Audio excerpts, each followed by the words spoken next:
I learned early that my family loved symmetry, perfect photos, perfect milestones, perfect stories to tell. And in every single one of those stories, my sister, Lily, was the center. I wasn't bitter as a kid, I just assumed that was how families worked. One child shined, the other made room. By the time we were teenagers, the pattern wasn't a pattern anymore. It was a structure.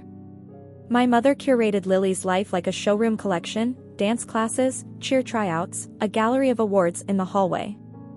My own moments, science fair ribbons, a college acceptance, were met with a polite smile and a request to take the picture later, always for Lily's benefit.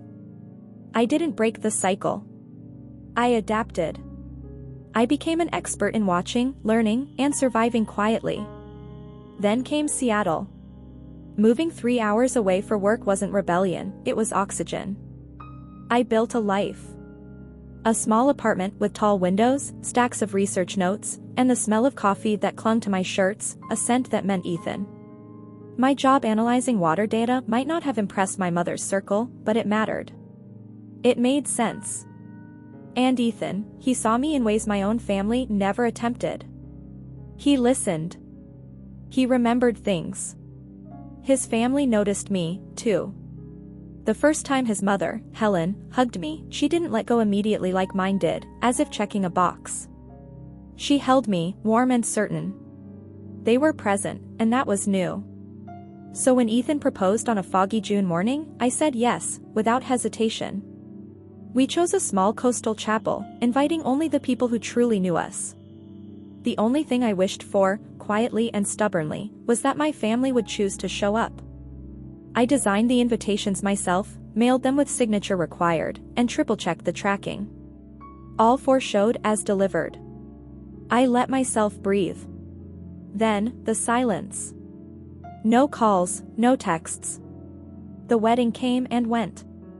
I told myself 100 stories to keep from facing the truth, but a colder thought took root: someone didn't want those invitations seen. I didn't know how right I was until Thanksgiving. The moment I stepped through the door, the old tension settled over my shoulders. Lily was posing by the fireplace.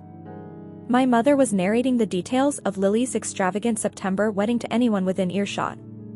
Not one person asked how I'd been. Not one mentioned the wedding they'd missed. I took my seat directly across from Lily. She didn't look at me. She didn't have to. Then, my mother tapped her glass, smiling the way she always did when she wanted the room to look at Lily. Lily's wedding was great, she said brightly. So, Kat, when's yours? A few people laughed. My father kept carving the turkey like it was urgent work. Lily watched me, too still, too careful. I set my fork down. I already had mine, I said, my voice steady. 6 months ago. You got invitations. The room dropped into a silence so sharp it felt physical. My father was the one who whispered the lie I knew was coming. We never got them. I figured you'd say that, I replied softly. I reached into my bag and placed my phone on the table.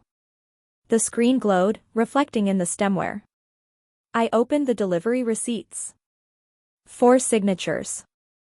I zoomed in on the first one, the looping, confident handwriting was unmistakable. Lily. My mother gasped. My father leaned forward. This must be a mistake. It's not, I said, swiping to the next proof. These were delivered. All 4. Signed for by Lily. My mother shook her head. No. Lily would never. Oh, stop, I said, not harshly, just finally done. You keep saying what Lily wouldn't do, but you never look at what she actually does. Lily finally broke. I don't remember. Maybe I grabbed the mail, but I didn't see any invitations. I stayed quiet, letting the silence accuse her. Then I showed them the final piece, the email log Ethan helped me find. The wedding announcement, opened from their house and deleted immediately. Who has access to that account? My father asked, though we all knew the answer. Lily's composure shattered. I didn't delete anything. Then why does it show your device ID?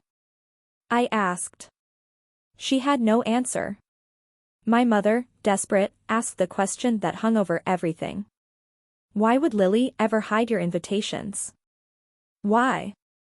Because my wedding happened in June, I said, turning to my sister. Hers was in September. You didn't want anyone talking about mine before yours. Lily flinched. That's insane. You always twist things to make me look bad. No, I said, my voice steady as stone. You did that yourself. The real confession tumbled out of her then, not about the invitations, but about everything. You never need anything. You make everyone feel guilty for even looking at me. And there it was. The truth, naked and raw. I looked at each of them, the people I had silently begged for years to see me. I didn't lose my family tonight, I said. I just stopped pretending I had one. I stood and picked up my coat, feeling lighter with every movement. As I walked to the door, I heard Lily sob and my father say, we should have asked. I opened the door, the cold air a relief.